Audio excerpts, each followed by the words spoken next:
Seção 4.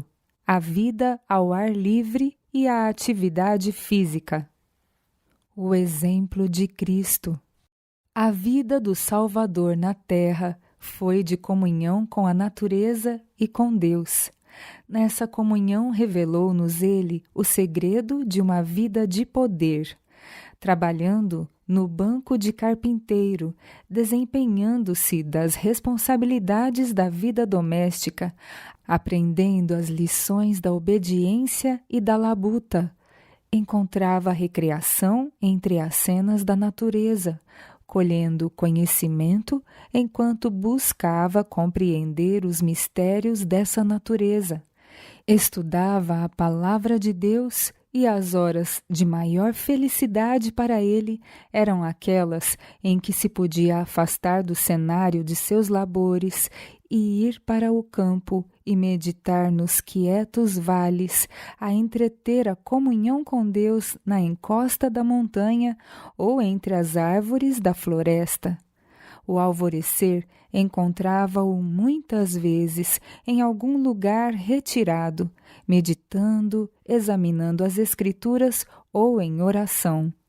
Com cânticos saudava a luz matinal, com hinos de gratidão alegrava suas horas de labor e levava a alegria celeste ao cansado e ao abatido. Durante seu ministério, Jesus viveu, em grande parte, ao ar livre. Suas jornadas de um lugar para outro eram feitas a pé, e muito de seu ensino foi ministrado ao ar livre também.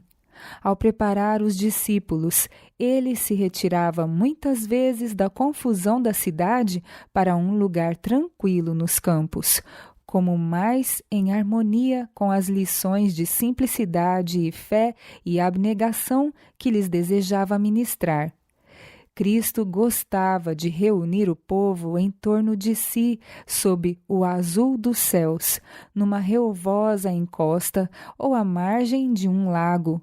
Ali, rodeado das obras por ele próprio criadas, era-lhe possível atrair-lhes a atenção das coisas artificiais para as naturais. No crescimento e desenvolvimento da natureza eram revelados os princípios de seu reino. Ao erguerem os homens o olhar para os montes de Deus e contemplarem as maravilhosas obras de sua mão, podiam aprender preciosas lições de verdade divina. Nos dias futuros, as lições do Divino Mestre ser-lhes-iam, assim, repetidas pelas coisas da natureza. O espírito seria levantado e o coração encontraria descanso. Quando Jesus disse aos discípulos que a seara era grande e poucos os obreiros, não insistiu quanto à necessidade de incessante lida, mas disse-lhes: rogai, pois, ao Senhor da seara que mande ceifeiros para a sua seara. A seus esgotados obreiros de hoje, da mesma maneira que aos primeiros discípulos, dirige ele estas palavras de compaixão: vinde vós aqui à parte e repousai um pouco.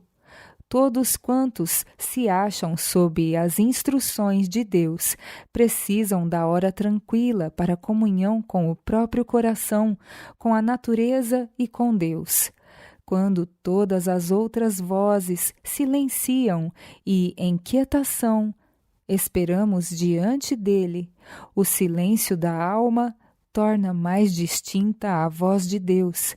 Ele nos manda: aquietai-vos e sabei que eu sou Deus. Este é o preparo eficaz para todo o trabalho feito para o Senhor.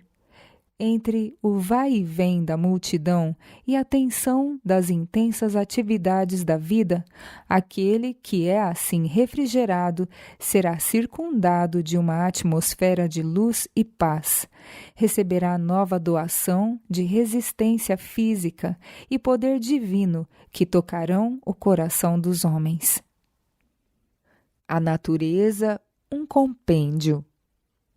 Assim ensinava Cristo a seus discípulos, junto ao lago, na encosta das montanhas, nos campos e nos bosques, onde podiam contemplar as obras da natureza com as quais ilustrava seus ensinos. Aprendendo então de Cristo, utilizavam o conhecimento recebido, tornando-se coobreiros em seu trabalho. Assim, pela criação, devemos conhecer o Criador. O livro da natureza é um grande compêndio que devemos usar em conexão com as Sagradas Escrituras para ensinar a outros sobre seu caráter e reconduzir ovelhas perdidas ao redil de Deus.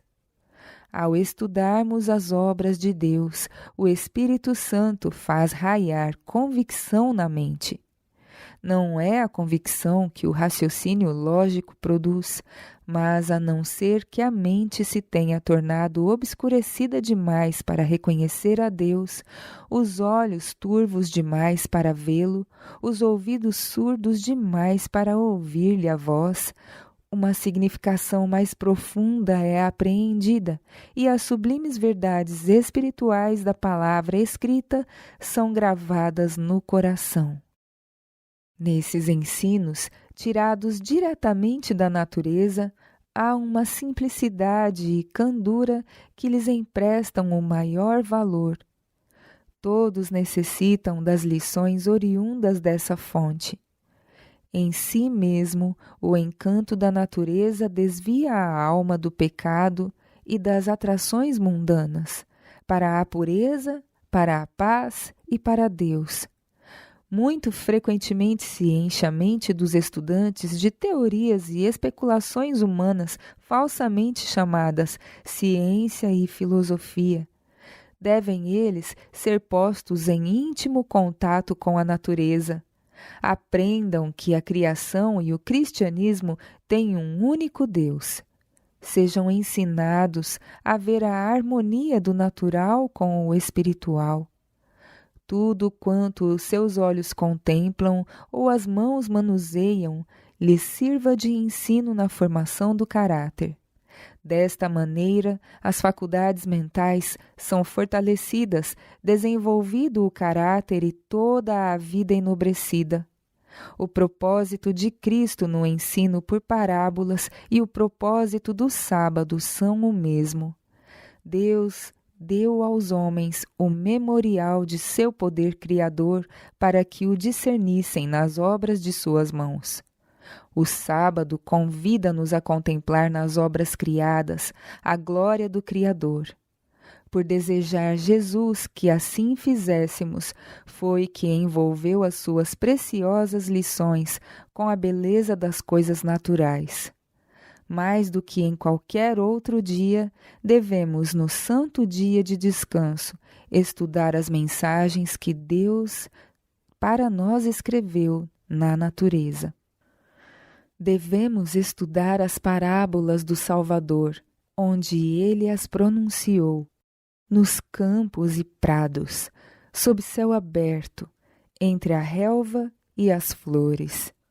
À medida que penetramos no seio da natureza, Cristo nos torna real a sua presença e nos fala ao coração de sua paz e amor. Não ligou Cristo seus ensinos somente com o dia de repouso, mas com a semana de trabalho. Ele tem sabedoria para aquele que guia o arado e espalha a semente.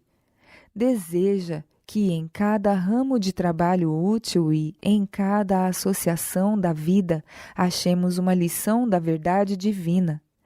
Então, nossa faina cotidiana não mais nos absorverá a atenção para nos levar a esquecer de Deus. Continuamente nos lembrará o Criador e Redentor. O pensamento em Deus, qual fio de ouro, passará entretecido em todos os nossos cuidados e ocupações domésticas. Para nós, a glória do seu semblante repousará novamente na face da natureza. Estaremos aprendendo novas lições de verdades celestiais e crescendo à semelhança de sua pureza. E desta maneira seremos ensinados pelo Senhor, e no estado em que somos chamados, ficaremos diante de Deus. No campo, enquanto assistia às reuniões campais de Los Angeles em agosto de 1901, estive em visões da noite, em uma reunião conciliar. O assunto discutido era o estabelecimento de um sanatório no sul da Califórnia. Insistiam alguns em que o sanatório devia ser construído na cidade de Los Angeles e eram apresentadas as objeções para o estabelecimento fora da cidade. Outros falavam das vantagens de um estabelecimento rural. Havia alguém entre nós que apresentou este assunto muito claramente e com a maior simplicidade. Disse-nos que seria um erro estabelecer um sanatório dentro dos limites da cidade. Um sanatório deve ter a vantagem da provisão da terra, de maneira que os doentes possam trabalhar ao ar livre. Para os doentes dos nervos, nostálgicos e débeis, o trabalho ao ar livre é inestimável. Permiti-lhes cuidar de jardins. No uso do ancinho, da enxada e da pá, encontrarão eles alívio de muitos dos seus males. A ociosidade é a causa de muitas doenças. A vida ao ar livre é boa para o corpo e a mente. É o remédio divino para a restauração da saúde. Ar puro, água potável, luz solar, as circunjacentes belezas da natureza são os seus meios de restaurar o doente à saúde por processos naturais. Para o doente vale mais do que prata ou ouro estar à luz do sol ou à sombra das árvores. No campo, nossos sanatórios podem ser rodeados por flores e árvores, pomares e vinhas. Aí é fácil aos médicos e enfermeiras extraírem das coisas da natureza lições que falem de Deus. Dirijam eles os pacientes para aquele cujas mãos fizeram as altaneiras árvores e relva que brota e as belas flores, encorajando-os a verem cada botão que desabrocha e flor que viceja uma demonstração de seu amor para com seus filhos. É expressa a vontade de Deus que os nossos hospitais sejam estabelecidos tão distantes das cidades quanto o mande a coerência. Tanto quanto possível, essas instituições devem estar situadas em lugares quietos e retirados, onde seja oferecida oportunidade de dar aos pacientes instruções a respeito do amor de Deus e do lar edênico de nossos primeiros pais, o qual, por meio do sangue de Cristo, deve ser restaurado ao homem. No esforço envidado para restaurar o doente à saúde, deve-se fazer uso das coisas belas, da criação de Deus. O olhar as flores, colher os frutos maduros, escutar o alegre canto dos pássaros, exerce um efeito estimulante peculiar sobre o sistema nervoso. Da vida ao ar livre, adquirem os homens, mulheres e crianças o desejo de ser puros e inocentes.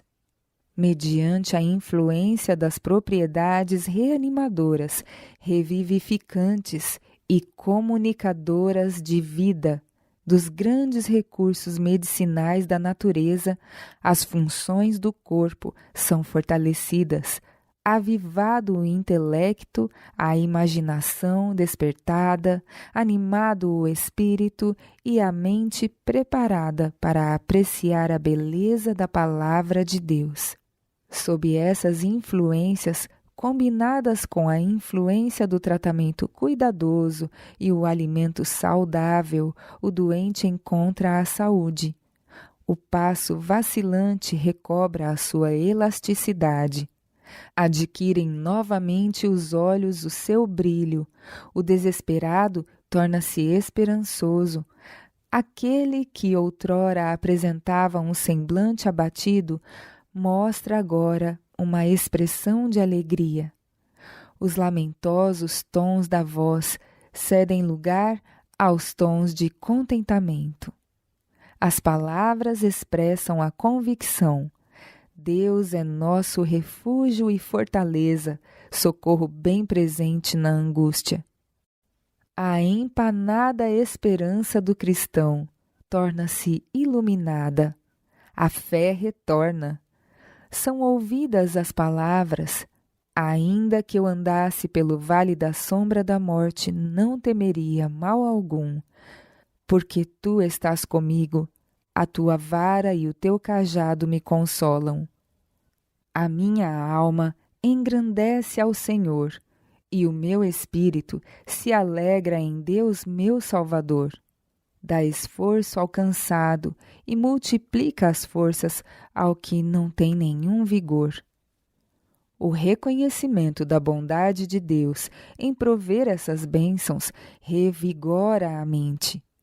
Deus se acha muito próximo e se sente satisfeito ao ver seus dons apreciados. A fonte da cura.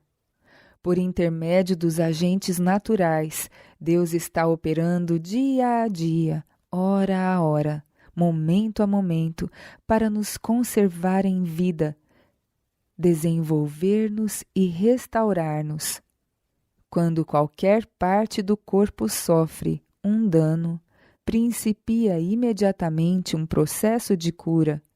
Os agentes da natureza põem-se em operação para restaurar a saúde. Mas o poder que opera por seu intermédio é o poder de Deus. Todo poder comunicador de vida tem nele sua origem. Quando alguém se restabelece de uma enfermidade, é Deus que o restaura. Doença, sofrimento e morte são obra de um poder antagônico. Satanás é o destruidor, Deus o restaurador. As palavras dirigidas a Israel verificam-se hoje naqueles que recuperam a saúde do corpo ou da alma. Eu sou o Senhor que te sara. O desejo de Deus para com toda criatura humana exprime-se nas palavras: Amado, desejo que te vá bem em todas as coisas e que tenhas saúde, assim como bem vai a tua alma. É Ele que perdoa todas as tuas iniquidades e sara todas as suas enfermidades, que redime a tua alma da perdição e te coroa de benignidade e de misericórdia. O valor da vida ao ar livre. As grandes instituições médicas de nossas cidades, chamadas sanatórios, não fazem senão uma parcela mínima do bem que poderiam fazer, estivessem elas situadas onde os pacientes pudessem ter as vantagens da vida ao ar livre. Fui instruída no sentido de que os sanatórios devem ser estabelecidos em muitos lugares pelo campo e de que a obra dessas instituições fará avançar grandemente a causa da saúde e da justiça. As coisas da natureza são bênçãos de Deus, providas para comunicar saúde ao corpo, à mente e à alma. São elas dadas aos sãos para conservá-los com boa saúde e aos doentes para torná-los sãos. Associadas ao tratamento por água, são elas mais eficazes no restabelecimento da saúde do que toda a medicação de droga do mundo. A natureza, o médico divino.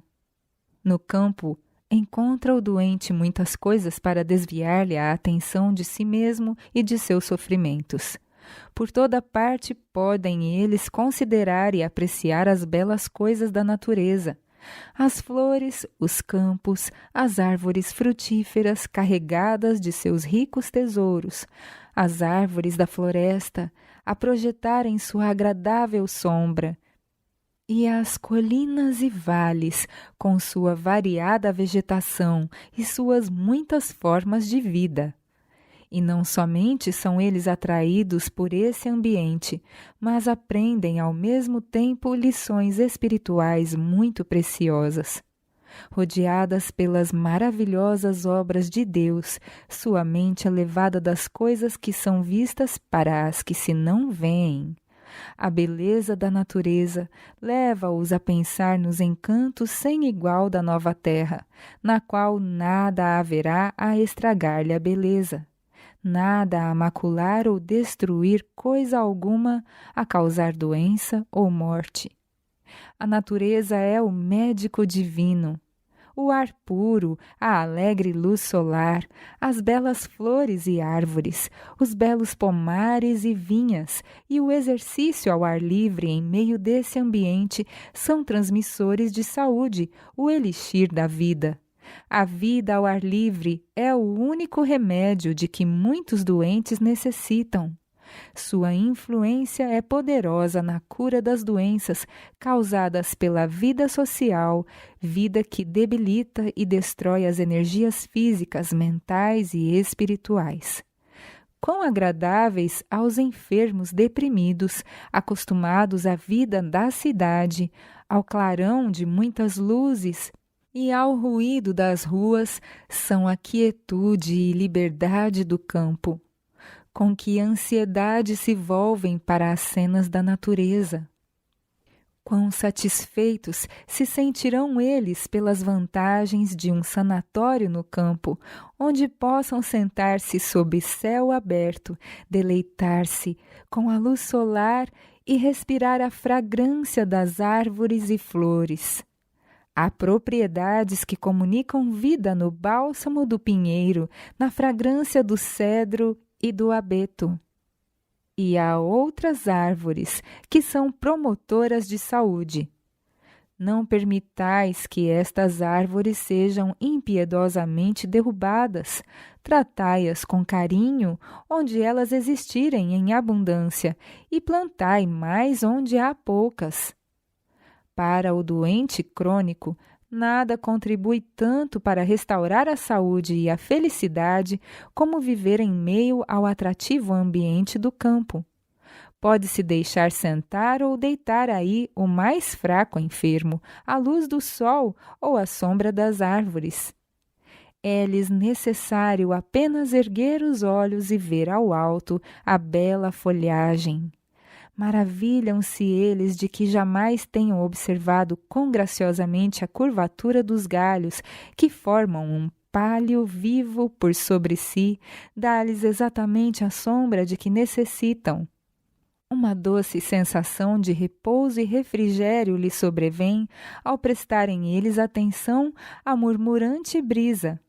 Os espíritos abatidos revivem, a energia exangue é renovada.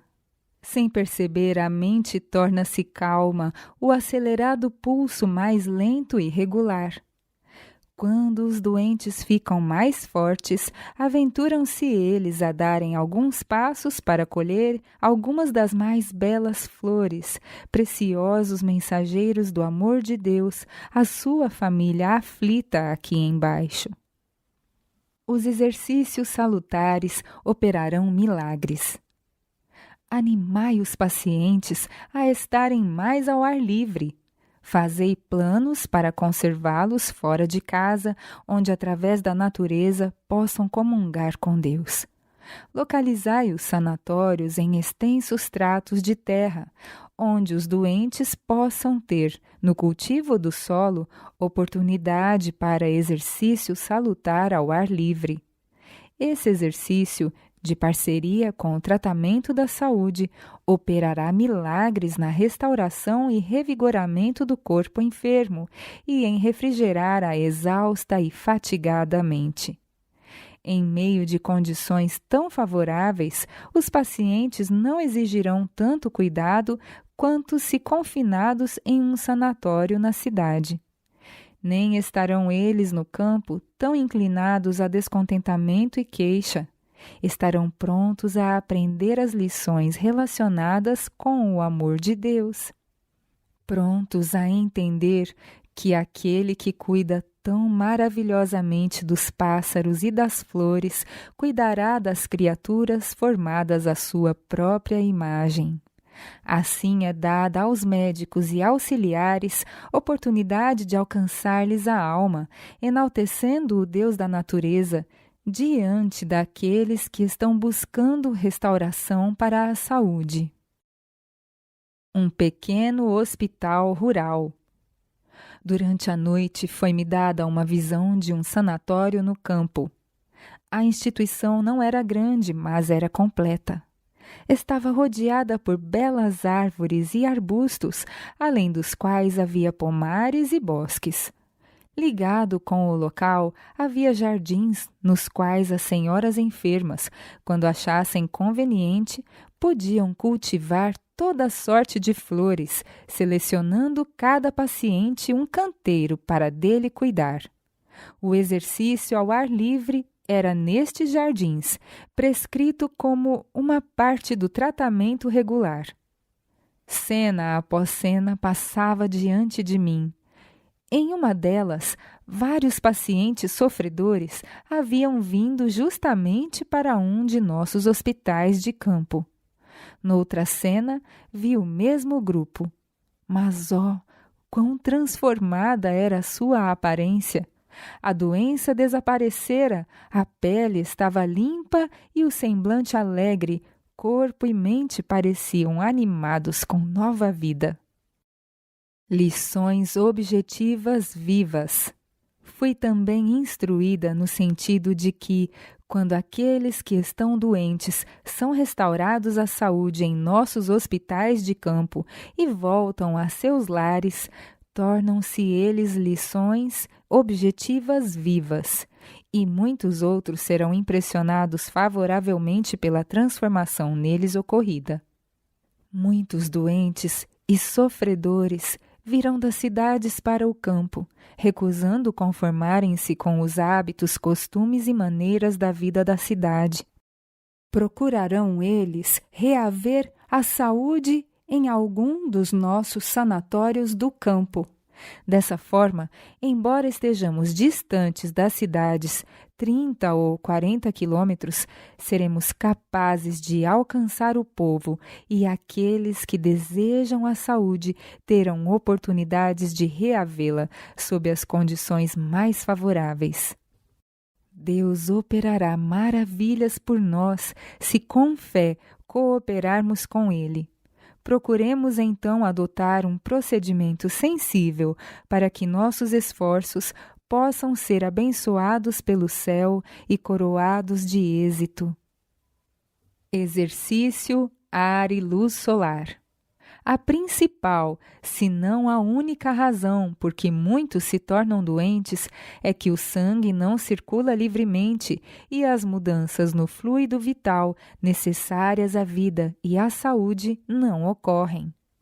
Não exercitavam eles o corpo, nem alimentavam os pulmões com o ar puro e fresco. Por esse motivo, é impossível ao sangue ser vitalizado e ele segue o seu curso vagarosamente através do organismo. Quanto mais exercício fizermos, tanto melhor será a circulação do sangue. Mais pessoas morrem por falta de exercício do que por excesso de cansaço. Muitos, mais por excesso de ociosidade do que de atividade. Os que se acostumam a exercícios apropriados ao ar livre têm geralmente uma circulação boa e vigorosa. Dependemos mais do ar que respiramos do que do alimento que ingerimos. Homens e mulheres, jovens e velhos que desejam saúde e que apreciariam a vida ativa devem lembrar-se de que não poderão obter isto sem uma boa circulação. Sejam quais forem as suas ocupações e tendências, devem eles preparar a mente para o exercício ao ar livre, tanto quanto possível. devem considerar um sagrado dever superar as condições de saúde que os têm mantido confinados dentro de casa, privados do exercício ao ar livre.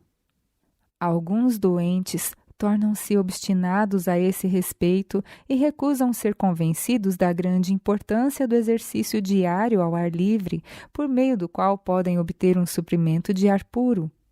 Por temerem apanhar resfriado, persistem eles, ano após ano, em seguir o seu próprio caminho e viver em uma atmosfera quase destituída de vitalidade. É impossível a esta classe ter boa circulação. Seu organismo inteiro sofre por necessidade de exercício e ar puro. A pele torna-se debilitada e mais sensível a qualquer mudança na atmosfera. Usam-se agasalhos adicionais e a temperatura do quarto é aumentada. No dia seguinte, exigem eles um pouco mais de calor e um pouco mais de agasalho, a fim de sentirem-se perfeitamente aquecidos e assim condescendem com cada desejo de mudar, até não possuírem senão pouca resistência para enfrentar qualquer resfriado. Alguns podem perguntar: que devemos fazer? Quereis que permaneçamos resfriados? Se usardes mais agasalhos, que estes não sejam muitos, e fazei exercício, se possível, para conseguirdes o calor de que necessitais. Se realmente não podeis empenhar-vos em exercício ativo, aquecei-vos por meio do fogo. Mas assim que estiverdes aquecidos, ponde de lado o vosso agasalho extra e retirai-vos de perto do fogo. Se aqueles que podem se empenhassem em algum trabalho ativo para desviarem a mente de si mesmos, eles se esqueceriam de que estavam com frio e não sofreriam dano. Deveis diminuir mais a temperatura de vossos quartos assim que tiverdes conseguido o calor natural. Para os doentes que estão com os pulmões fracos, nada pode ser pior do que uma atmosfera superaquecida. O plano original. Não era propósito de Deus que seu povo se aglomerasse nas cidades, amontoados uns com os outros em terraços e apartamentos. No início, colocou ele os nossos primeiros pais em um jardim, em meio das belas cenas e atrativos sons da natureza, e deseja que essas cenas e sons alegrem os homens hoje. Quanto mais intimamente estivermos em harmonia com o plano original de Deus, tanto mais favorável será a nossa posição para o restabelecimento e preservação da saúde. Rigoroso confinamento na escola. O sistema de educação, mantido por gerações atrás, tem sido destrutivo para a saúde e mesmo para a própria vida.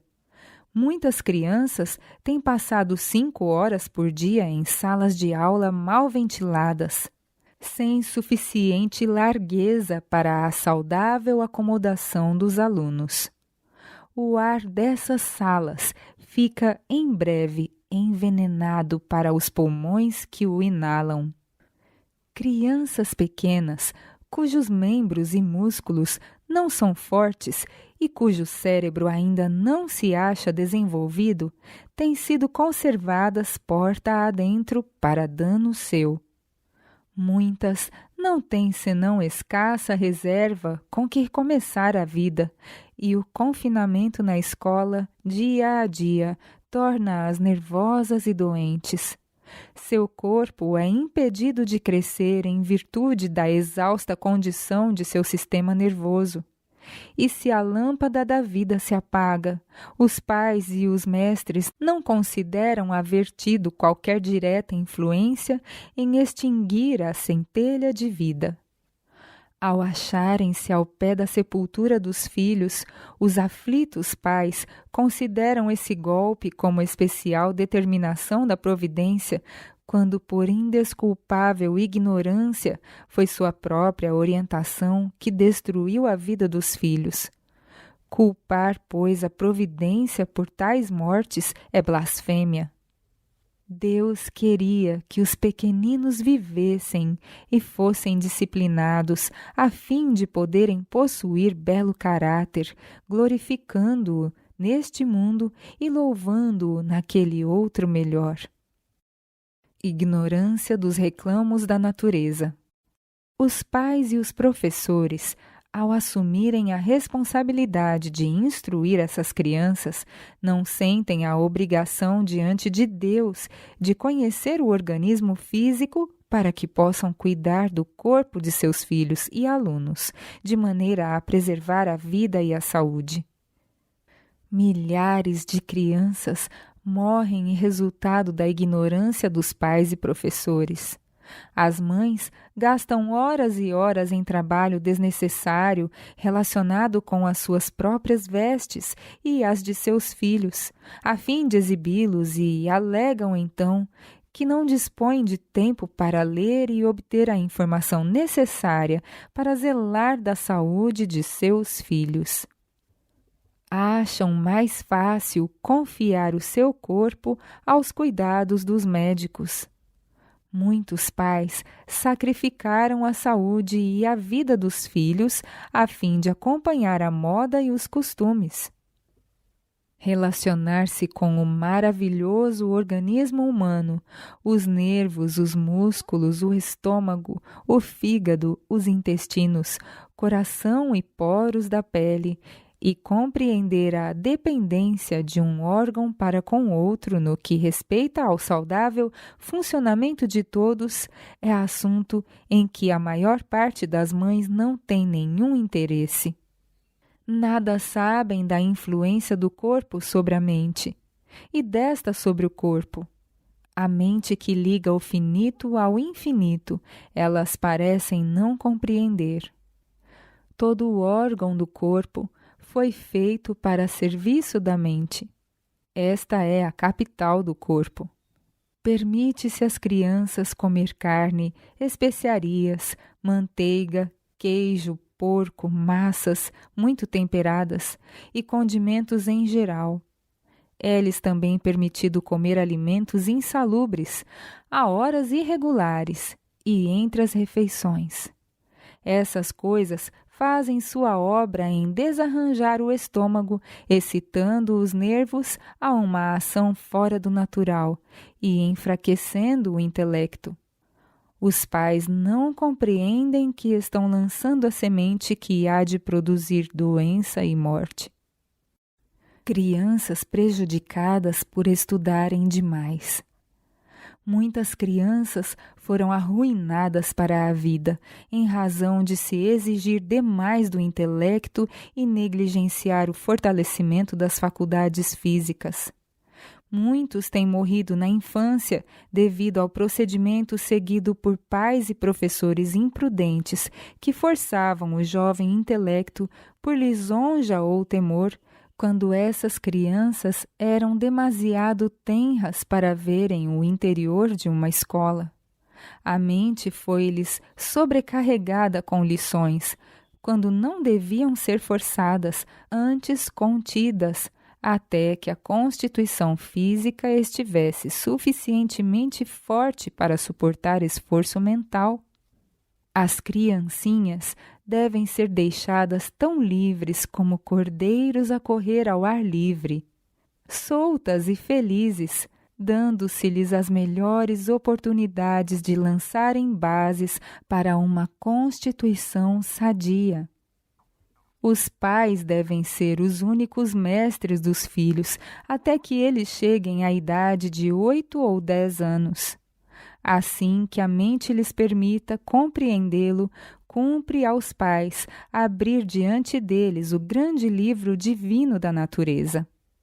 A mãe deve ter menos amor pelo artificial em casa, no preparo de vestidos para a ostentação, e tomar tempo para cultivar em si mesma e em seus filhos o amor dos belos botões e flores a desabrochar, chamando a atenção dos filhos às diferentes cores e variadas formas, pode relacioná-los com Deus, que fez todas as belas coisas que os atraem e deliciam. Pode elevar-lhes a mente ao Criador e despertar nos tenros corações a afeição para com o Pai Celeste que manifestou por eles tão grande amor. Os pais podem associar Deus com todas as obras de sua criação.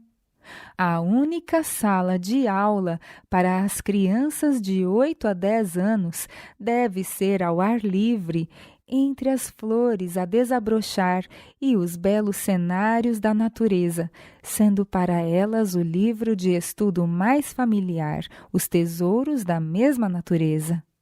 Estas lições, gravadas na mente das tenras crianças por entre as agradáveis e atrativas cenas campestres, jamais serão esquecidas. Para que as crianças e os jovens tenham saúde, alegria, vivacidade e bem desenvolvidos músculos e cérebro, convém que estejam muito ao ar livre e tenham bem regulada ocupação e recreio. As crianças e os jovens mantidos na escola e presos aos livros não podem gozar sã constituição física. O exercício do cérebro no estudo sem correspondente exercício físico tem a tendência de atrair o sangue à cabeça, ficando desequilibrada a circulação sanguínea através do organismo. O cérebro fica com demasiado sangue e os membros com muito pouco. Deve haver regras que limitem os estudos das crianças e jovens a certas horas, sendo depois uma porção do tempo dedicada ao trabalho físico. E se os seus hábitos de comer, vestir e dormir estiverem em harmonia com as leis físicas, poderão educar-se sem sacrificar a saúde física e mental. Método mais simples. A volta aos métodos mais simples será apreciada pelas crianças e jovens. O trabalho na horta e no campo será uma mudança agradável na rotina tediosa das lições abstratas a que nunca deveriam circunscrever-se as mentes juvenis. A criança nervosa ou ao jovem nervoso, que acha cansativas e difíceis de lembrar as lições do livro, será isto especialmente valioso. Há para esses saúde e felicidade no estudo da natureza, e as impressões produzidas não lhes dissiparão da mente, pois estarão associadas com os objetivos que se acham continuamente diante de seus olhos. Um melhor equilíbrio entre o trabalho físico e o mental. Todas as faculdades da mente devem ser postas em uso e desenvolvidas a fim de que os homens e as mulheres tenham uma mente bem equilibrada. O mundo está cheio de homens e mulheres unilaterais que ficaram assim porque uma parte de suas faculdades foi cultivada, ao passo que outras foram diminuídas pela inação. A educação da maioria dos jovens é um fracasso. Estudam em demasia, ao passo que negligenciam o que diz respeito à vida prática. Homens e mulheres tornam-se pais e mães sem considerar suas responsabilidades e sua prole desce mais baixo do que eles na escala da deficiência humana. Deste modo, a espécie degenera rapidamente. A aplicação constante ao estudo, segundo a maneira em que as escolas são agora dirigidas, está incapacitando a juventude para a vida prática. A mente humana quer ter atividade. Se não estiver ativa na direção própria, o estará no sentido errôneo. A fim de conservá-la em equilíbrio, o trabalho e o estudo devem estar unidos nas escolas. Deveriam ter sido tomadas providências nas gerações passadas para uma obra educacional em maior escala. Relacionados com as escolas, deveria ter havido estabelecimentos agrícolas e industriais, como também professores de trabalhos domésticos, e uma parte do tempo diário deveria ter sido dedicada ao trabalho, de modo que as faculdades físicas e mentais pudessem exercitar-se igualmente. Se as escolas se houvessem estabelecido de acordo com o plano que mencionamos, não haveria agora tantas mentes desequilibradas. Sou levada a perguntar: deve-se sacrificar tudo o que é valioso em nossos jovens a fim de dar-lhes uma educação colegial?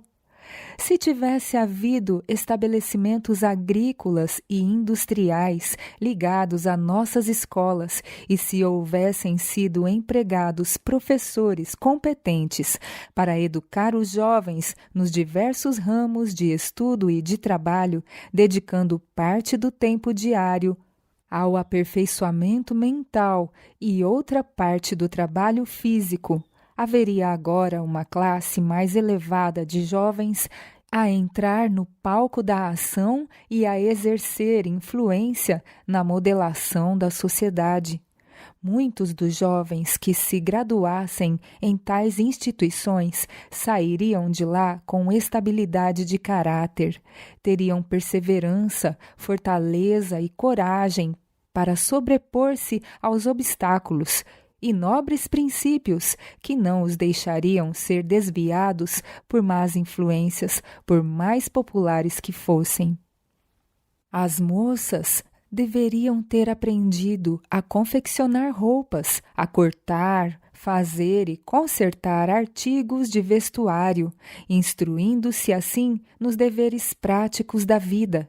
Deveria haver estabelecimentos em que os jovens pudessem aprender diversos ofícios, que pusessem em atividade tanto os músculos como as faculdades mentais. Se os jovens não podem adquirir mais que uma educação unilateral, qual é mais importante? O conhecimento das ciências, com todas as suas desvantagens para a saúde e a vida, ou a aprendizagem do trabalho para a vida prática? Respondemos, sem titubear, o último. Se um deles tiver de ser abandonado, que seja o estudo dos livros. Há muitas jovens mulheres casadas e com filhos que possuem bem pouco conhecimento prático dos deveres pertinentes a uma esposa e mãe. Leem e sabem tocar um instrumento musical, mas não sabem cozinhar, não sabem fazer um bom pão, tão essencial para a saúde da família. Não sabem cortar e confeccionar vestidos, pois nunca aprenderam a fazê-lo. Consideravam estas coisas sem importância e em sua vida de casadas dependem tanto de alguma outra pessoa que realize estas coisas para elas, como seus próprios filhinhos. É esta indesculpável ignorância no tocante aos deveres mais imprescindíveis da vida que torna infelizes a muitíssimas famílias. O conceito de que o trabalho é degradante para a vida social levou para a sepultura a milhares que poderiam haver vivido.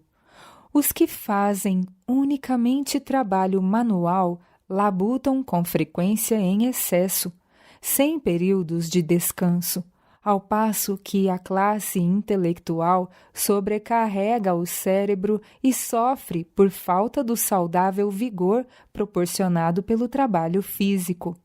Se a classe intelectual quisesse partilhar até certo ponto do fardo da classe operária, fortalecendo assim os músculos, a classe operária poderia fazer menos e dedicar uma parte de seu tempo à cultura mental e moral. Os que se ocupam em atividades sedentárias e literárias devem fazer exercício físico, mesmo que não necessitem trabalhar por razões financeiras. A saúde deve ser um incentivo suficiente para induzi-los a unir o trabalho físico ao mental. A cultura moral, intelectual e física deve ser combinada a fim de produzir homens e mulheres bem desenvolvidos e equilibrados. Alguns estão habilitados para realizar maior esforço intelectual que outros, ao passo que há pessoas inclinadas a amar e desfrutar o trabalho físico. Ambas essas classes devem procurar corrigir suas deficiências. A mente de homens pensantes trabalha demasiado. Frequentemente, eles usam suas faculdades mentais prodigamente, ao passo que há uma outra classe cujo mais elevado alvo na vida é o trabalho físico. Esta última classe não exercita a mente. Seus músculos são postos em atividade, enquanto o cérebro é privado de força intelectual, do mesmo modo que a mente dos pensadores é posta a trabalhar, enquanto o corpo é fraudado em força e vigor por negligenciarem o exercício dos músculos. Os que se contentam em devotar a vida ao trabalho físico e deixam que outros façam por eles a parte mental, enquanto simplesmente levam a cabo o que outros cérebros planejaram, terão força muscular, mas intelecto deficitário. Sua influência para o bem é pequena em comparação com o que poderiam fazer se usassem o cérebro como usam os músculos. Esta classe é vencida mais prontamente se atacada por enfermidade, visto que o organismo é vitalizado pela força elétrica do cérebro para resistir a doenças. Homens que têm boas faculdades físicas deviam educar-se para pensar bem como agir e não depender de outros como cérebro para eles. É erro popular por parte de uma grande classe considerar o trabalho coisa degradante. Daí que os jovens se mostram ansiosos por educar-se a fim de se tornarem professores, clérigos, comerciantes, advogados, de modo que possam ocupar praticamente qualquer posição que não requeira esforço físico. Moças consideram o trabalho doméstico como amesquinhante e, embora o exercício físico requerido na realização de trabalho caseiro, desde que não demasiado severo, destine-se a promover a saúde, preferem buscar a educação que as habilite como professoras ou funcionárias ou aprender um ofício que as confine dentro de portas, numa ocupação sedentária. O saudável rubor desaparece-lhes das faces e tornam-se vítimas da enfermidade, pois têm falta de exercício físico e pervertem os seus hábitos em geral. Tudo isto para prestar obediência à moda. Desfrutam uma vida delicada que consiste em debilidade e decadência. Na verdade, existem alguns motivos para que as jovens não decidam empregar-se em trabalhos domésticos, pois os que contratam pessoas para os serviços de cozinha tratam-nas geralmente como servas. Seus patrões, com frequência, não as respeitam e lidam com elas como se fossem indignas de ser membros de suas famílias. Não lhes dão o privilégio que concedem a costureira, a datilógrafa e a professora de música. Mas não pode haver melhor ocupação que os trabalhos domésticos. Cozinhar bem, apresentar sobre a mesa alimentos saudáveis de maneira atraente, requer inteligência e experiência. A pessoa que prepara o alimento a ser introduzido em nosso estômago, a fim de converter-se em sangue para nutrir o organismo, ocupa uma posição muito importante e elevada. A posição de datilógrafa, costureira ou professora de música não pode igualar-se em importância à da cozinheira. A declaração acima É uma exposição do que poderia ter sido feito mediante um sistema de educação apropriado. O tempo é agora demasiado curto para levar a cabo o que poderia ter sido realizado nas gerações passadas, mas podemos fazer muito, mesmo nestes últimos dias, para corrigir os males existentes na educação da juventude. E visto que o tempo é curto, devemos ser fervorosos e trabalhar zelosamente para dar aos jovens a educação compatível com nossa fé. Somos reformadores. Desejamos que nossos filhos estudem com maior proveito. A fim de realizar isto, é necessário dar-lhes uma ocupação que ponha os músculos em atividade. O trabalho diário e sistemático deve constituir uma parte da educação dos jovens, mesmo nesta época tardia. Pode-se ganhar muito agora introduzindo o trabalho nas escolas. Seguindo este plano, os estudantes adquirirão elasticidade de espírito e vigor de pensamento e serão capazes de executar mais trabalho mental em determinado tempo do que o fariam estudando somente. E poderão sair da escola com a constituição física incólume e com força e coragem para perseverar em qualquer posição que lhes for designada pela providência divina. Resultados da inatividade física. Com o atual sistema de educação, abre-se a porta da tentação para os jovens. Conquanto, em geral, eles tenham demasiadas horas de estudo, dispõem de muitas horas sem ter o que fazer.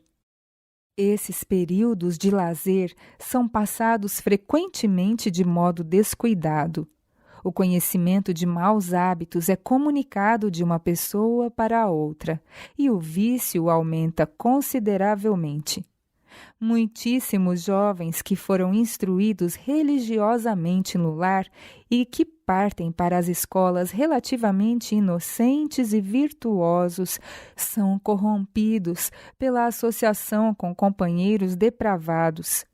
Perdem o respeito próprio e sacrificam nobres princípios. Acham-se, então, preparados para seguir a trilha descendente, pois abusaram tanto da consciência que o pecado não mais se afigura tão excessivamente perverso. Tais males existentes nas escolas, dirigidas de acordo com o sistema atual, poderiam ser corrigidos em grande parte se o estudo fosse combinado com o trabalho. Os mesmos males existem nas escolas superiores, só que em maior grau, pois muitos jovens se educaram no vício e sua consciência está cauterizada. Muitos pais exageram a estabilidade e as boas qualidades de seus filhos. Não parecem considerar que serão expostos às enganadoras influências de jovens corruptos. Os pais têm os seus receios ao enviá-los à escola, a certa distância de casa, mas alimentam a ilusão de que, tendo recebido bons exemplos e instrução religiosa, eles serão fiéis aos princípios em sua vida estudantil. Muitos pais têm apenas uma pálida ideia da extensão que a licenciosidade assume nessas instituições de ensino. Em muitos casos, os pais labutaram arduamente e sofreram numerosas privações com o acariciado propósito de fazer com que os filhos obtivessem uma educação esmerada. E depois de todos esses esforços, muitos passam pela amarga experiência de receber os filhos de volta de seu curso de estudos com hábitos dissolutos e constituição física arruinada. E com frequência são desrespeitosos a seus pais, ingratos e profanos. Esses pais enganados, que são recompensados dessa maneira por filhos ingratos, lamentam haver-nos enviado para lá, a fim de serem expostos a tentações e voltarem para eles como destroços físicos, mentais e morais. Com esperanças frustradas e coração quase dilacerado, vêm os filhos cujo respeito acalentavam nobres aspirações, seguindo o caminho do vício e levando uma existência miserável. Estudo desordenado.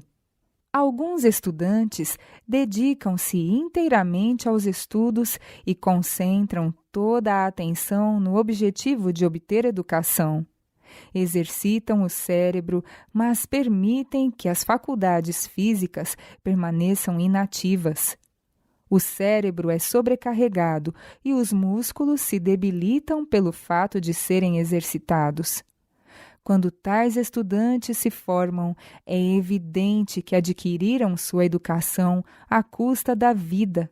Estudaram dia e noite, ano após ano, mantendo a mente em contínuo estado de tensão, mas não exercitaram suficientemente os músculos. Sacrificaram tudo pelo conhecimento de ciências e descem à sepultura. As moças frequentemente se entregam ao estudo, em detrimento de outros ramos de educação mais importantes para a vida prática do que o estudo de livros.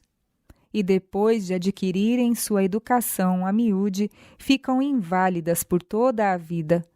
Negligenciam a saúde, permanecendo muito tempo em recintos fechados, destituídos do ar puro do céu e da luz solar dada por Deus.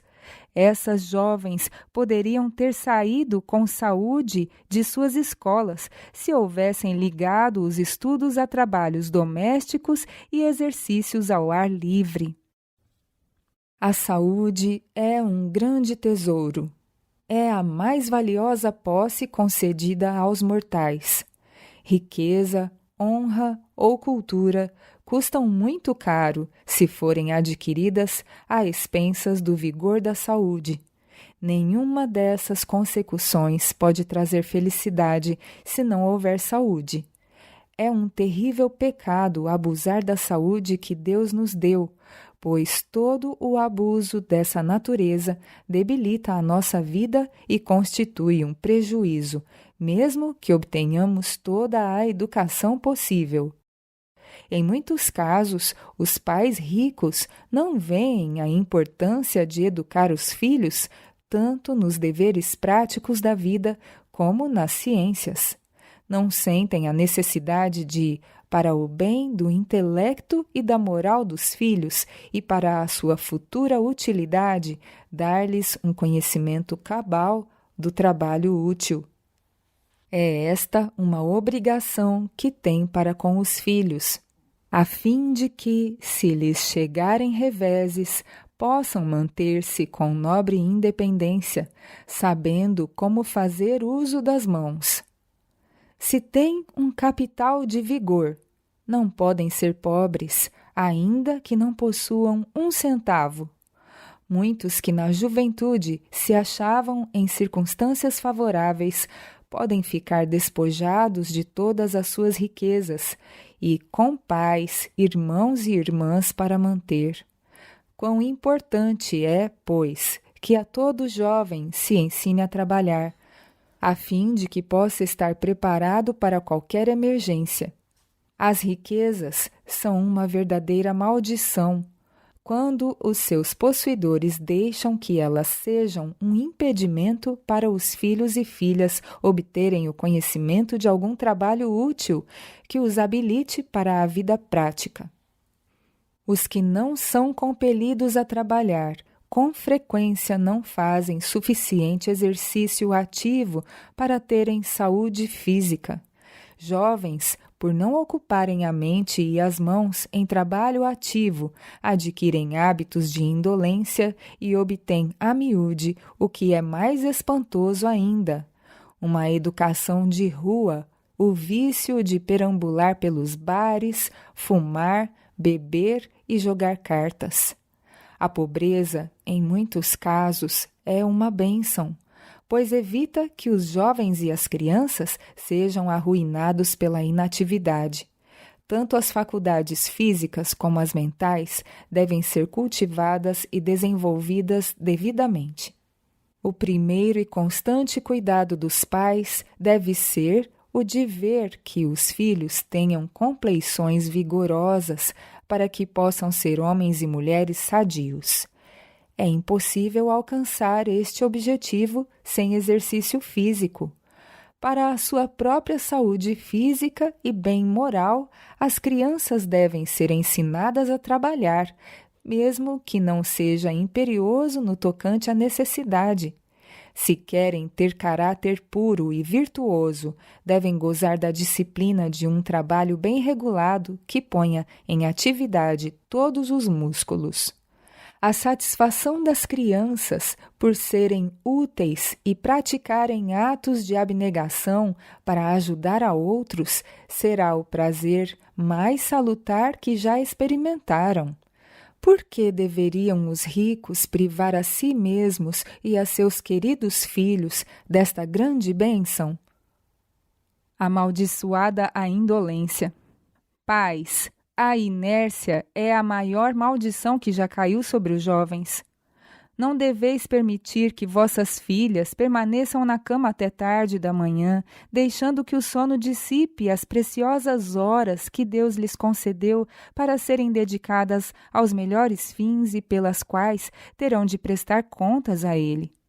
A mãe causa um grande dano às filhas, levando as cargas que deveriam partilhar com ela para seu próprio bem presente e futuro. A conduta seguida por muitos pais, ao permitir que os filhos sejam indolentes e satisfaçam seu desejo de ler romances, incapacita-os para a vida real. A leitura de contos e novelas é o maior mal a que podem entregar-se os jovens.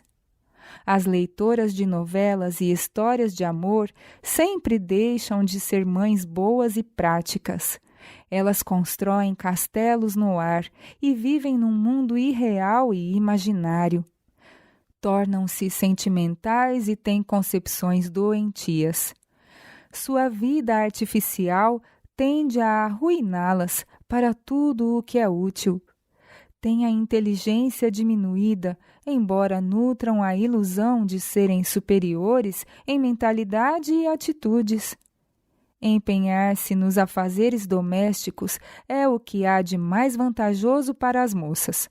O trabalho físico não impedirá o cultivo da inteligência, longe disso. As vantagens obtidas pelo trabalho físico darão equilíbrio à pessoa e impedirão que se sobrecarregue a mente. A fadiga recairá sobre os músculos e aliviará o cérebro cansado. Há muitas jovens apáticas e inúteis que consideram pouco feminino ocuparem-se em trabalho ativo. Mas o seu caráter é por demais transparente para enganar as pessoas sensatas no tocante à sua verdadeira inutilidade. Elas riem sem causa e tudo nelas é afetação. Parecem não poder pronunciar as palavras claramente e com propriedade, mas deturpam tudo o que dizem com balbúcios e risadinhas tolas. São elas damas? Não nasceram tolas, mas a educação as tornou assim. Não se requer uma coisa frágil, impotente, adornada com exagero e que ri tolamente para fazer uma dama. É necessário um corpo são para ter um intelecto são. Saúde física e um conhecimento prático de todos os deveres domésticos necessários jamais constituirão um obstáculo para um intelecto bem desenvolvido. Ambos são grandemente importantes para uma senhora. Cultura e física. A questão do recreio conveniente aos alunos é dessas que os professores muitas vezes acham embaraçosas. Os exercícios ginásticos preenchem um lugar útil em muitas escolas, mas, sem uma inspeção cuidadosa, são muitas vezes levados ao excesso. Muitos jovens pelas proezas de força que tentam realizar nos salões de ginástica, têm trazido sobre si lesões para toda a vida.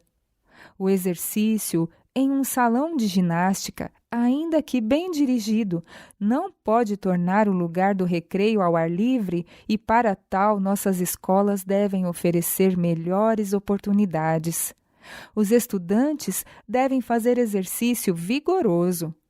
Poucos males há que se devem temer mais do que a indolência e a falta de um objetivo. Não obstante, a tendência da maior parte dos esportes atléticos é assunto de ansiosa preocupação por parte dos que levam a sério o bem-estar da mocidade. Os professores ficam incomodados ao considerar a influência destes esportes tanto no progresso do estudante na escola como no seu êxito na vida posterior. Os jogos que ocupam tanto o seu tempo lhe estão desviando o espírito do estudo. Não estão ajudando aos jovens a se prepararem para o trabalho prático e ardoroso da vida. Sua influência não tende para o refinamento, generosidade ou verdadeira varonilidade. Alguns dos mais populares divertimentos, tais como o futebol e o boxe, se têm tornado escolas de brutalidade. Estão desenvolvendo os mesmos característicos que desenvolviam os jogos da antiga Roma. O amor ao domínio, o orgulho da mera força bruta, o descaso da vida estão exercendo sobre a mocidade um poder desmoralizador que nos aterra. Outros jogos atléticos, embora não tão embrutecedores, são pouco menos reprováveis por causa do excesso com que são praticados. Estimulam o amor ao prazer e à excitação, alimentando assim o desgosto pelo trabalho útil, uma disposição de evitar os deveres práticos e as responsabilidades. Tendem a destruir o deleite pelas sóbrias realidades da vida e seus gozos tranquilos.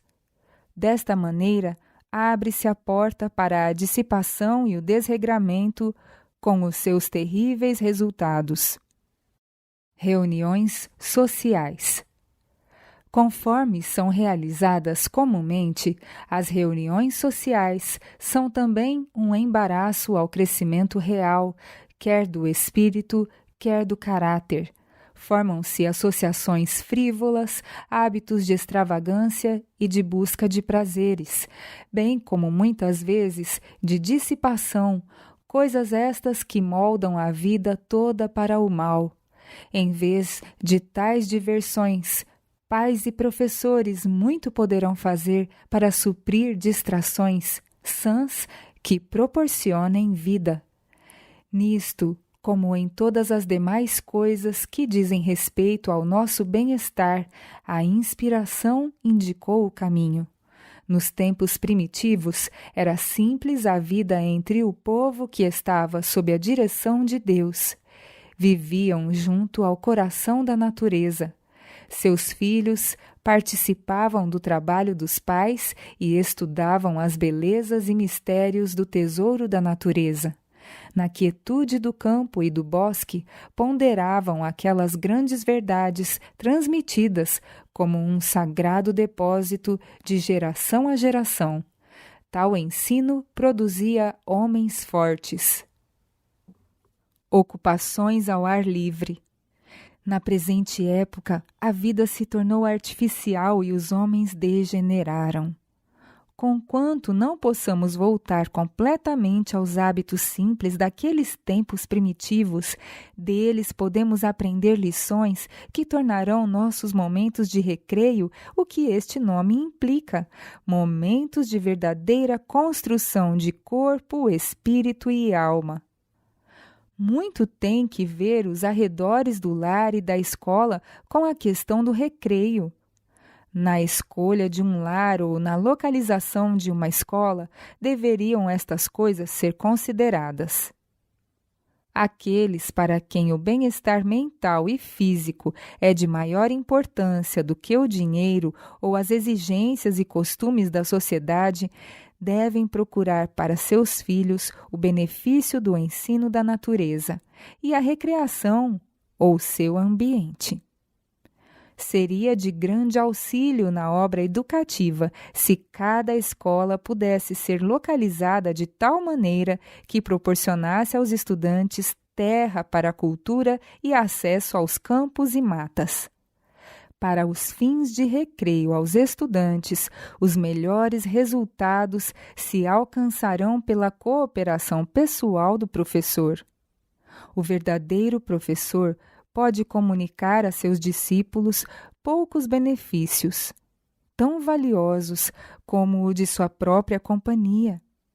É um fato relativamente a homens e mulheres que só os podemos compreender quando chegamos em contato com eles pela simpatia. E quanto mais não se dá isto em se tratando de jovens e crianças. E temos necessidade de os compreender a fim de mais eficazmente beneficiá-los. Para fortalecer os laços de simpatia entre professor e estudantes, poucos meios há que façam tanto como a associação agradável entre eles fora da sala de aula. Em algumas escolas, o professor está sempre com seus alunos nas horas de recreio. Associa-se-lhes em seus empenhos, acompanha-os em suas excursões e parece identificar-se com eles. Muito bem iriam nossas escolas se esta prática fosse mais geralmente seguida. O sacrifício que se exigiria do professor seria grande, mas ele recolheria uma recompensa preciosa. Nenhuma recreação apenas proveitosa a si mesmos se revelará uma bênção tão grande às crianças e jovens como a que os faz úteis aos outros. Entusiastas e impressionáveis por natureza, são prontos a corresponder à sugestão. Fazendo planos para a cultura de plantas, procure o professor despertar interesse no embelezamento dos terrenos da escola e da sala de aula. Um duplo benefício resultará. Aquilo que os discípulos procuram embelezar, não querendo que fique maculado ou destruído. Acoroçoar-se-ão gosto apurado, amor à ordem, hábitos de cuidado. E o espírito de associação e cooperação desenvolvido demonstrar-se-á aos alunos uma bênção por toda a vida. Assim também se pode dar um novo interesse ao trabalho nos jardins ou às excursões a campos e matas, acoroçoando-se os alunos a lembrar-se dos que se acham privados destes lugares aprazíveis e partilhar com eles as belas coisas da natureza. O vigilante professor encontrará muitas oportunidades de dirigir os discípulos a atos de prestatibilidade. Especialmente pelas criancinhas, o professor é olhado com quase ilimitada confiança e respeito. O que quer que ele possa sugerir como meio de auxílio em casa, fidelidade nas ocupações diárias, assistência aos doentes ou aos pobres, dificilmente poderá deixar de produzir fruto. E também assim se conseguirá uma dupla aquisição. A sugestão afável refletir-se-á sobre o seu autor. A gratidão, a cooperação por parte dos pais suavizará as cargas do professor e iluminará o seu caminho. Uma proteção contra o mal. A atenção dispensada ao recreio e à cultura física, indubitavelmente, por vezes, interromperá a rotina usual do trabalho escolar. Esta interrupção, porém, não se revelará como um verdadeiro estorvo. Será centuplicadamente pago o emprego do tempo e esforço no sentido de robustecer o espírito e o corpo, alimentar a abnegação, unir aluno e professor pelos laços do interesse comum e amistosa associação. uma abençoada expansão se proporcionará àquela irrequieta energia que tantas vezes é uma fonte de perigo à mocidade. Como salvaguarda contra o mal, a preocupação do espírito com o bem vale mais do que inúmeras barreiras de lei ou disciplina. Saúde e eficiência. É necessário, a fim de que possam dedicar-se a esta grande e árdua tarefa, que os ministros de Cristo possuam saúde física. Para chegar a estes fins, devem eles tornar-se metódicos em seus hábitos e adotar um sistema de vida saudável. Muitos estão constantemente queixando-se, sofrendo de várias indisposições. Dá-se isto quase sempre porque eles não trabalham inteligentemente nem observam as leis da saúde. Em geral, permanecem muito tempo dentro de casa, ocupando salas aquecidas, cheias de ar impuro. Aí se dedicam eles firmemente a estudar ou a escrever, fazendo pouco exercício físico e mudando pouco de atividade. Como resultado, o sangue circula mal e as energias mentais são enfraquecidas. Todo o organismo necessita da revigoradora influência do exercício ao ar livre. Umas poucas horas de trabalho braçal cada dia concorrem para renovar o vigor físico e fazer repousar e relaxar a mente. Por este meio, a saúde, em geral, poderá ser promovida a uma maior soma de trabalho pastoral realizada.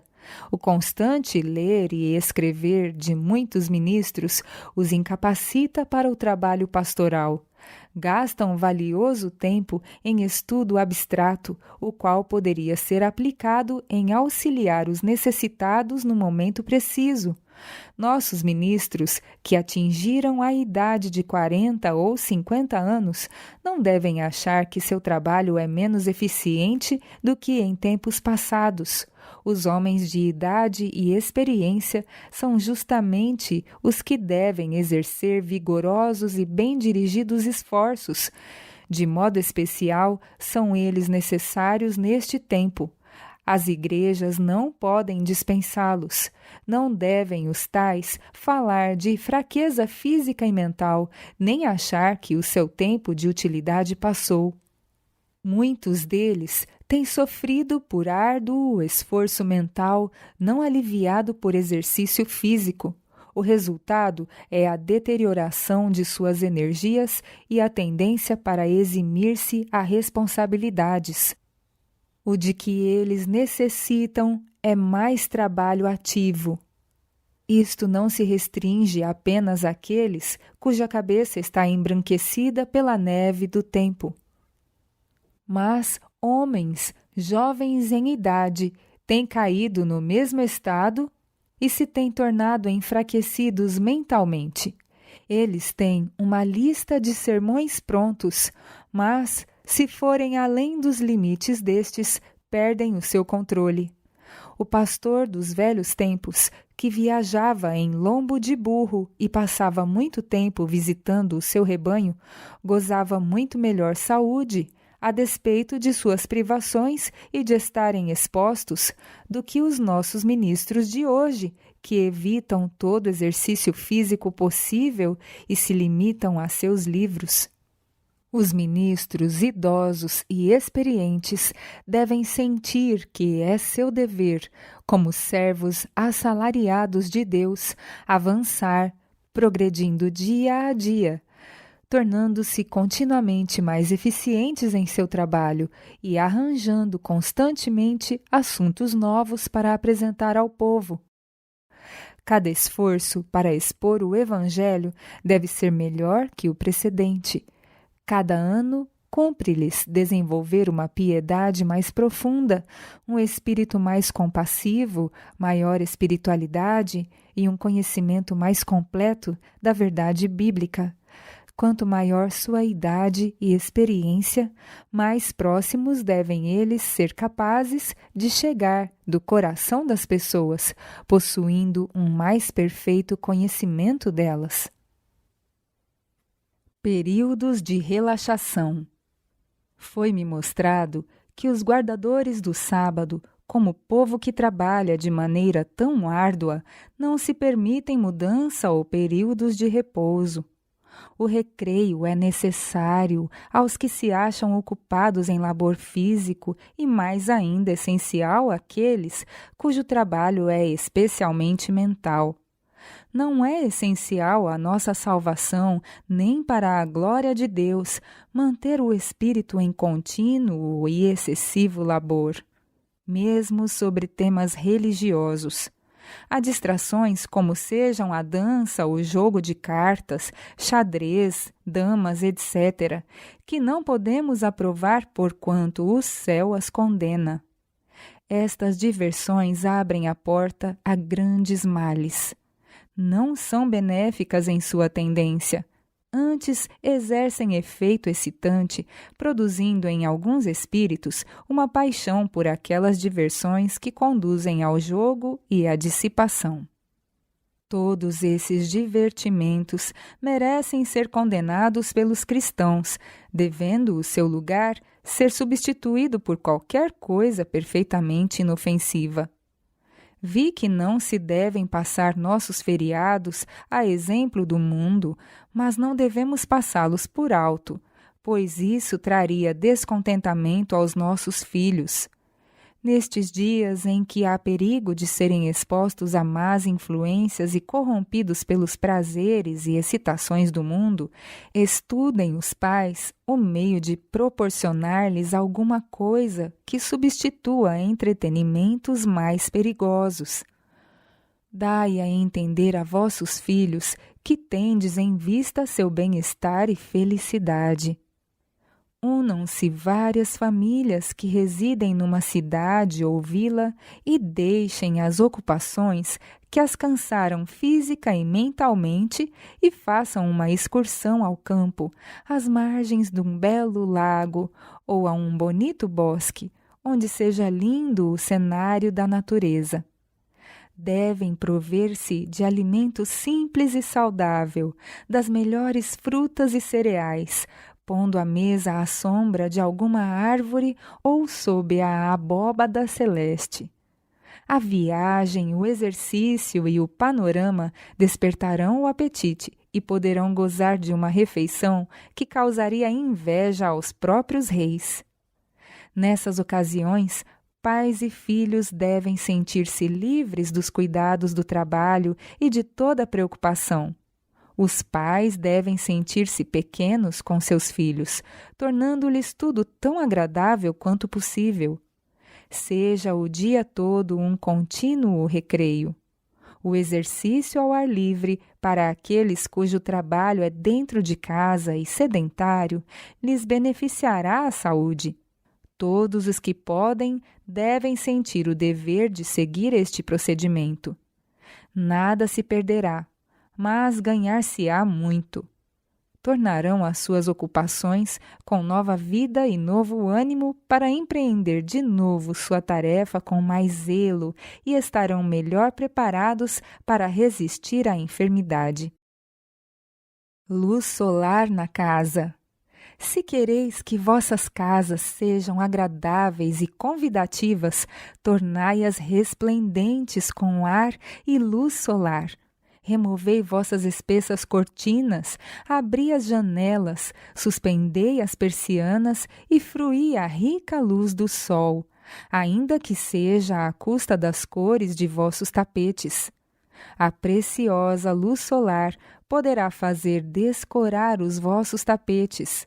Ela, porém, dará uma cor saudável às faces de vossas crianças.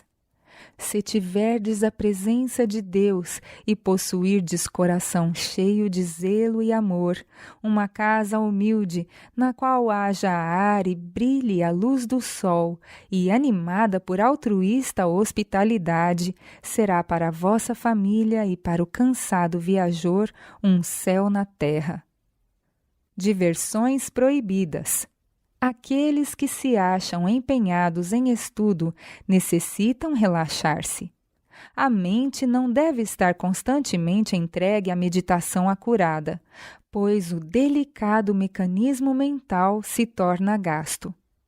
O corpo, bem como a mente, deve fazer exercício. Há, porém, grande necessidade de temperança nos divertimentos, da mesma forma que em todas as outras atividades. E o caráter dessas diversões deve ser cuidadosa e cabalmente considerado.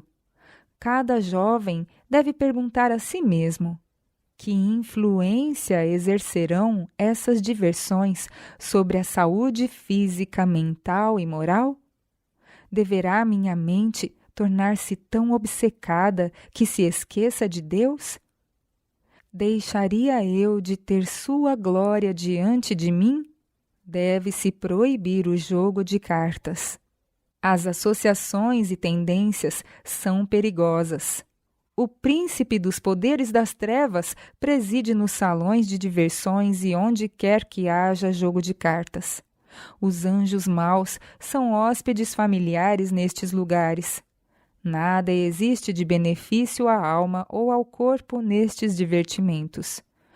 Coisa alguma para fortalecer o intelecto, nada para provê-lo de ideias valiosas para o uso futuro. A conversa gira em torno de assuntos triviais e degradantes. Ouve-se aí gracejo indecente, palavreado baixo e vil, que diminui e destrói a verdadeira dignidade varonil. Essas diversões são as mais nércias, inúteis, prejudiciais e perigosas atividades que os jovens podem praticar. Aqueles que se dão ao jogo de cartas tornam-se grandemente excitados e logo perdem todo o gosto pelas ocupações úteis e elevadas. A perícia no manuseio das cartas conduzirá logo ao desejo de empregar este conhecimento e tato em proveito próprio. É apostada uma pequena soma e em seguida uma maior, até que se adquire uma sede de jogar que leva à ruína certa. Há quantos não têm essa diversão perniciosa, levado a toda sorte de práticas pecaminosas, à miséria, à prisão, ao assassínio e ao patíbulo. E muitos pais ainda não veem o terrível abismo da ruína que está aberto aos nossos jovens.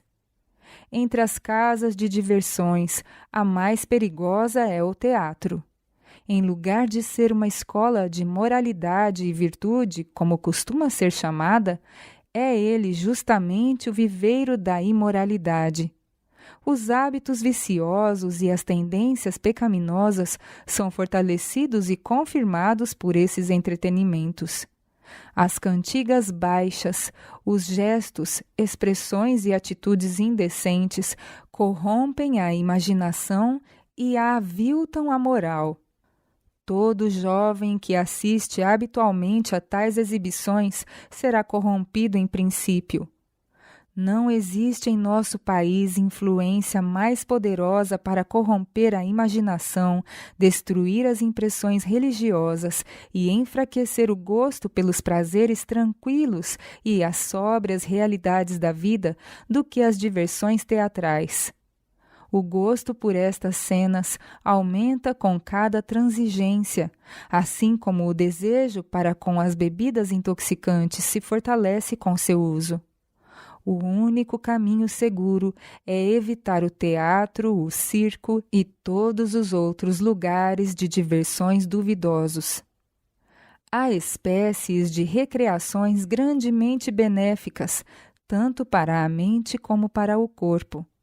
Uma mente esclarecida e perspicaz encontrará abundantes meios de entretenimentos e diversão nas fontes não só inocentes, mas instrutivas. A recreação ao ar livre e a contemplação das obras de Deus na natureza serão do mais elevado benefício. O exercício como restaurador.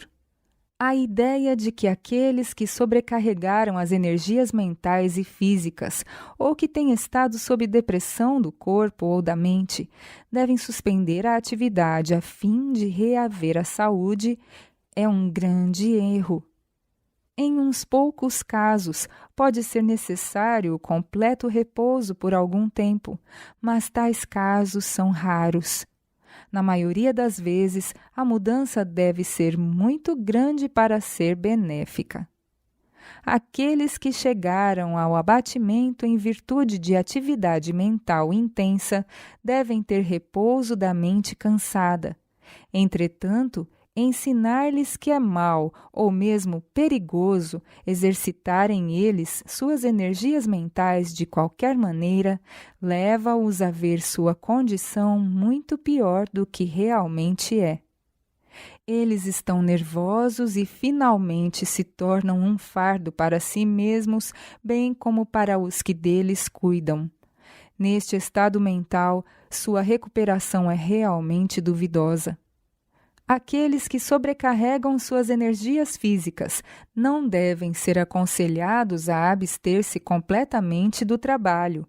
Afastá-los de todo exercício impediria, em muitos casos, a sua restauração à saúde.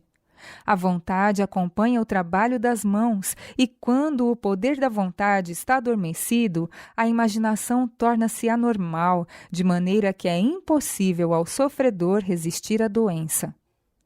A inatividade é a maior maldição que pode sobrevir a alguém em tais condições. O delicado e maravilhoso mecanismo da natureza precisa ser constantemente exercitado, a fim de que esteja em condições de desempenhar os fins para os quais foi designado. A regra de não fazer nada é perigosa em qualquer caso. O exercício físico, no sentido do trabalho útil, exerce influência benéfica sobre a mente, fortalece os músculos, aumenta a circulação e dá ao doente a satisfação de saber quanto pode resistir e que não é inteiramente inútil neste mundo agitado, ao passo que, se este é restringido, sua atenção é atraída para si mesmo e ele se acha em grande perigo de levar a exagero suas dificuldades. Se os doentes tomassem parte em algum exercício físico bem orientado, usando suas energias, mas sem abusar delas, encontrariam eles aí um eficaz agente para a sua restauração. Andar para exercitar-se. Aqueles que são fracos e indolentes não devem ceder à sua tendência de estarem inativos, privando-se assim do ar e da luz solar, mas devem praticar exercício fora de casa, andando ou trabalhando no jardim. Eles se tornarão muitíssimo fatigados, mas isto não os prejudicará. Não é prudente abandonar o uso de certos músculos, porque se sente dor quando estes são exercitados. A dor é, em geral, causada pelo esforço da natureza para transmitir vida e vigor àquelas partes que se tornaram parcialmente sem vida por causa da inatividade. O movimento desses músculos de há muito desusados causará dor, pois a natureza os está despertando para a vida. Em todos os casos possíveis, andar é o melhor remédio para os físicos enfermos, pois nesse exercício todos os órgãos do corpo são postos em uso. Muitos que buscam a cura pela mudança de lugar poderiam fazer mais por si mesmos pelo exercício muscular do que essas mudanças podem fazer por eles.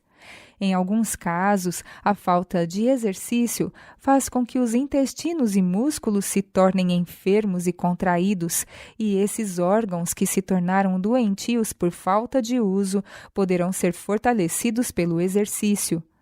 Não há exercício que possa substituir o andar. Por ele, a circulação do sangue é grandemente aumentada. Males da inatividade. O exercício e o trabalho físicos combinados exercem uma agradável influência sobre a mente, fortalecem os músculos, aumentam a circulação e dão ao doente a satisfação de conhecer seu próprio poder de resistência. Ao passo que, se o exercício saudável e o trabalho físico lhe são restringidos, sua atenção é atraída para ele próprio. Acha-se ele em constante perigo de imaginar-se pior do que realmente está e de formar dentro de si uma imaginação doentia que o leve a temer constantemente esteja sobrecarregando sua capacidade de resistência. De modo geral, se tomar parte em alguma atividade bem orientada, usando sua energia, sem dela abusar, notará que o exercício físico se provará um agente mais poderoso e eficaz em sua recuperação do que mesmo o tratamento por água que está recebendo. A inatividade da energia física e mental, no que diz respeito ao trabalho útil, é o que mantém muitos doentes em uma condição de fraqueza que eles se sentem incapazes de superar. Dá-lhes também maior oportunidade de condescender com pensamentos impuros, condescendência que tem levado muitos deles à sua condição atual de fraqueza. É-lhes dito que eles gastaram muita energia em trabalho árduo, quando em 9 de cada 10 casos o trabalho que eles realizaram foi a única coisa recuperadora em sua vida e foi o meio de salvá-los da completa ruína. Enquanto sua mente estava assim ocupada, não puderam eles ter oportunidade tão favorável para aviltar seu corpo e completar a obra de destruir-se a si mesmos.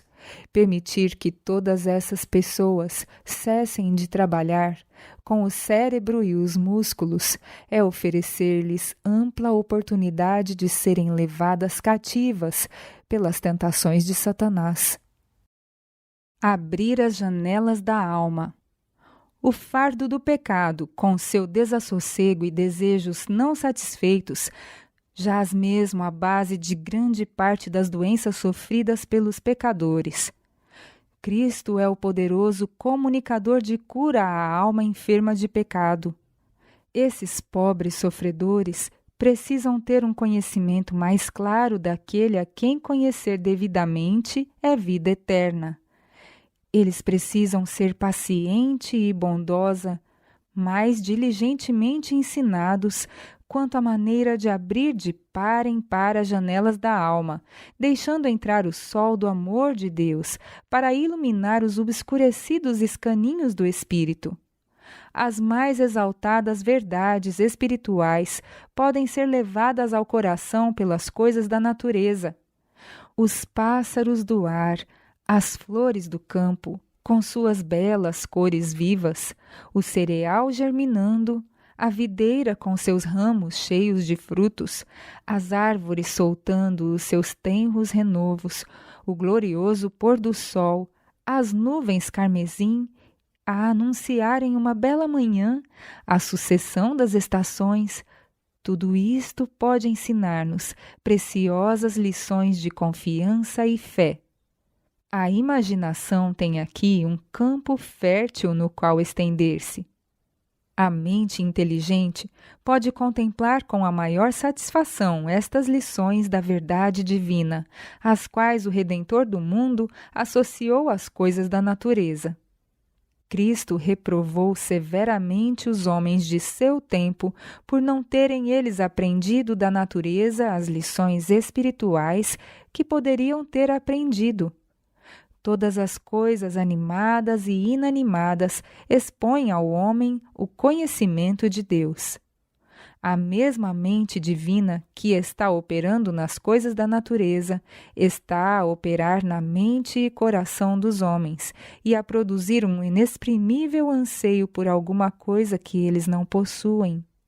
As coisas do mundo não podem satisfazer-lhes os anelos,